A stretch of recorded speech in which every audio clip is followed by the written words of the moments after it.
Аз съм една от вас и днес вие се срещате с мен, Диляна.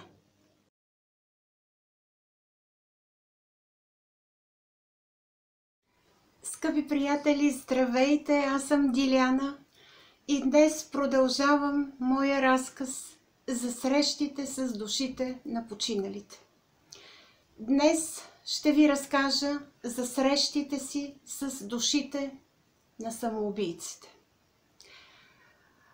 Много е тежка тази тема за нас, живите, защото ние никога не знаем каква е причината един човек да си тръгне от този живот в момент, когато не му е дошло времето и какво го кара да постъпи по този начин.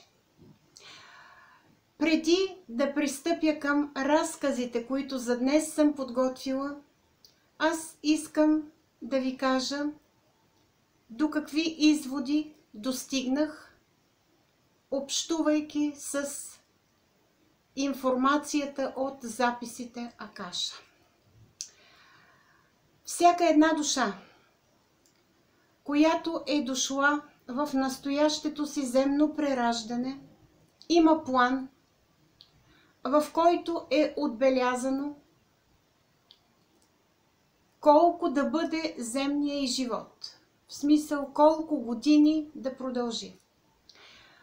Когато душата избере чрез самоубийството да се прибере по-рано в отвъдното, се нарушава нейния план и тя търпи санкции. В какво се изразяват тези санкции? Душата може да броди, така да се каже, да обикаля около своите живи близки, да не може да намери вътре в себе си покой. Душата претърпява една процедура горе в отвъдното, която се нарича изчистване, за да може по някакъв начин да се хармонизира, но тя не заема своето място там в отвъдното, в съответното ниво, докато на нея не й е дошло времето.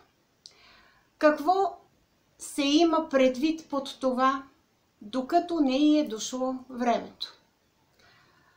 Ние познаваме хора около нас, които са посегнали на живота си и са се самоубили. Ние виждаме почти всеки ден как страдат и как не могат да намерят покой. Каква е причината за това? Причината е, че душите, които вече са в отвъдното на самоубийците, не оставят своите близки на мира. Те кръжат около тях, защото душата им не може да намери покой. Те се опитват да се свържат с тях, за да кажат, че съжаляват за онова, което са извършили. Те се опитват да получат прошка от своите живи близки за това, че те са ги напуснали по този начин, като са се самоубили. Аз имах много случаи, при които се срещнах с души на самоубийци. Но тези двата, които ще ви разкажа, са оставили дълбока следа в моето съзнание. Първият случай е свързан с едно момче. Имаше семейство, 2 дечица, жена, с която се разбираха, и всъщност никой от хората не разбра защо този млад мъж бе посегнал на живота си. Нямаше да знам и аз, ако случайно не се бях срещнала с душата му при един разговор с една негова близка. Какво разказа душата на това момче? че всъщност те са се разбирали с жена си, че е обичал децата си. Момчето е било изправено пред една дилема как да угоди и на майка си, и на жена си. И всъщност то не е могло да реши този на пръв поглед несъществен проблем. Къде да живеят те с жена си и с децата. И понеже натискът върху него е станал много голям, а то не е можело да намери изход, то решава да се самоубие. Душата му ми показа как е станало самоубийството. Той се беше обесил. Той е сложил едно боре, закачил е въжето, показа ми точно нали къде, и се е приготвил да се самоубие. Над самото боре, понеже не е стигало самото разстояние догоре, той е сложил едно малко столче, за да може да го ритне с краката си и да увисне на въжето. Когато е сложил примката на шията си и е ритнал столчето с краката си, той всъщност е разбрал, че е направил грешка. Душата му разказа как той се е мъчил да стъпи пак на нещо отдолу, но че не е могъл да намери опора. И в същото време е чул как майка му отваря външната порта на къщата и влиза в двора, но докато тя дойде при него, той е увиснал на въжето и е умрял. Душата му бе толкова разтревожена, душата му плачеше и обясняваше, че той е направил грешка, че не е искал да умира и че иска да живее, но всъщност това вече бе невъзможно. Разговаряйки с тази душа на самоубиец, аз я попитах, доволна ли е, че е посегнала на живота си, дали е нямало някакви други начини, по които да се опита този проблем да го разреши. И душата ми отговори: аз не намирам покой. Аз виждам колко сбърках, но аз не мога да върна времето обратно, защото това мое решение не беше премислено, защото с това мое решение аз исках да накажа и майка ми, и жена ми, защото те не можеха да се помирят една с друга и защото нито една от двете не искаше да отстъпи. Но всъщност аз разбрах, че не наказах нито една от двете, макар че те страдат в момента и плачат за мен. Аз наказах себе си, защото аз не можах да продължа живота си. Този разказ е толкова тъжен и след срещата с тази душа на самоубиец аз много мислих и търсих допълнително информация от записите Акаша. По този начин аз разбрах, че всички ние, дошли в този живот тук и сега, независимо какви страдания и изпитания да имаме, независимо какви проблеми трябва да разрешим, трябва да не унищожаваме живота си, да не посягаме на него, защото там горе в отвъдното душата ни няма да може да се успокои. Там горе в отвъдното ние понасяме своите собствени санкции заради това, че сме спрели сами нашия път и че сме посегнали на нашия човешки живот. Втория случай бе свързан с дете на моя позната, което бе наркоман.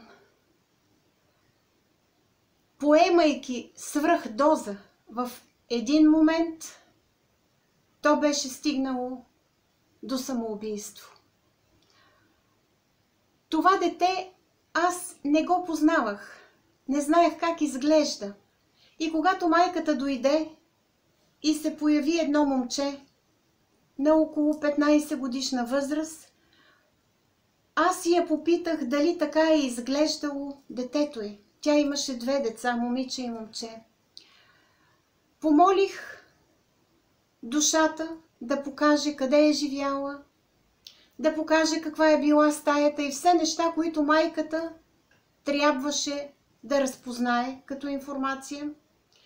И когато ние установихме, че това бе детето, аз го попитах, защо то е постъпило по този начин.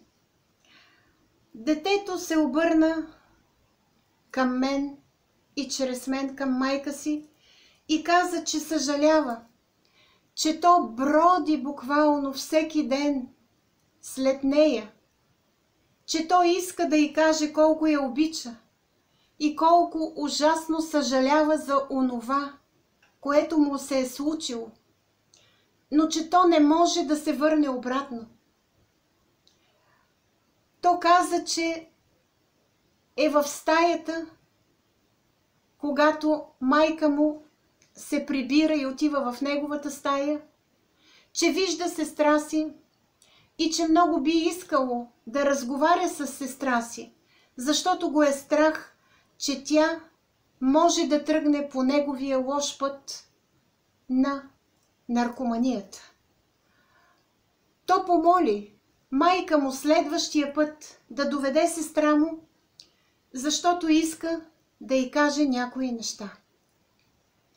Когато следващия път майката дойде при мен, тя доведе едно много красиво момиче и когато душата на нейното дете дойде, тя се обърна към сестра си и каза: аз знам, че ти много харесваш този и този плакат в моята стая.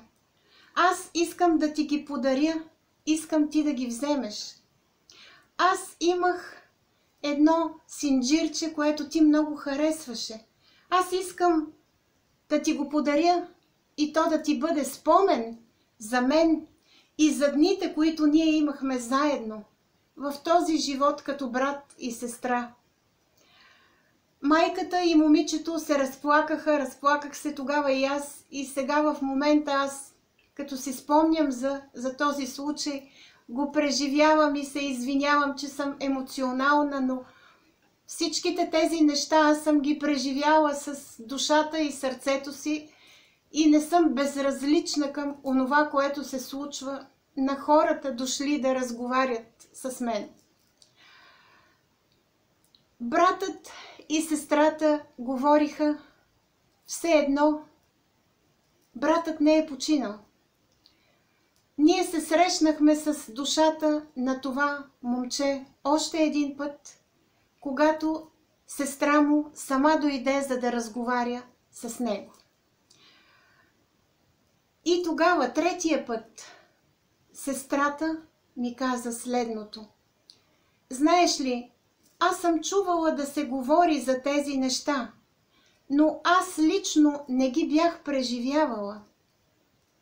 Сега, когато аз се докоснах до душата на брат ми, когато аз чух неща, които само аз знам, аз действително повярвах, че неговата душа не е умряла, че тя е жива и че по този начин той иска да ми каже много неща и да ме предпази от много неща, за да не постъпя и аз по начина, по който той постъпи.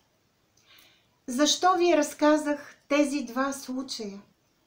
Защото в нашия живот има много хора, които се нуждаят от помощ. Тази помощ не е материална винаги. Тя е емоционална, тя е приятелска, тя е по онзи нормален начин, когато ние проявяваме грижа, милост, обич към другите.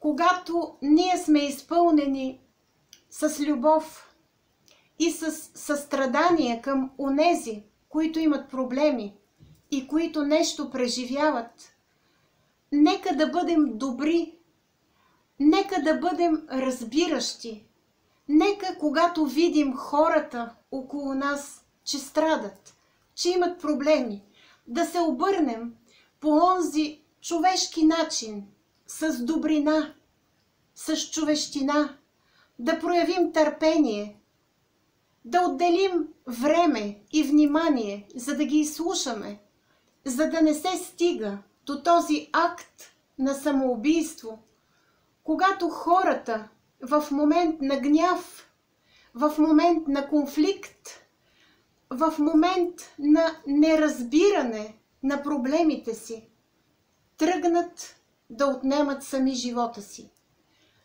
Нека да бъдем добри, да бъдем любящи, да бъдем трезво мислещи, когато в нашия живот се случи нещо подобно, да имаме проблем, да преживяваме драма, да имаме раздели с някого или да влизаме в пререкания и в разпри с хората около нас. Нищо в този живот, докато сме тук на земята, не е непоправимо, докато сме живи, докато сме в това човешко тяло. Нищо в този наш живот, което преживяваме, не заслужава ние да отнемаме живота си. Нищо в този живот, който ние преживяваме, колкото и да е тежко, не може да ни кара да нарушаваме нашия план на душата си, с който ние сме дошли. Нека да се опитваме да приемаме спокойно тежките моменти от живота си. Нека да се опитваме да се поставяме на мястото на онези, които страдат, които преживяват своите лични драми, които имат своите проблеми. Нека в нашия живот да бъдем подали ръце на всички около нас, които преживяват тежки моменти в живота си и които търсят разбиране, добрина и милост от нас по човешкия начин.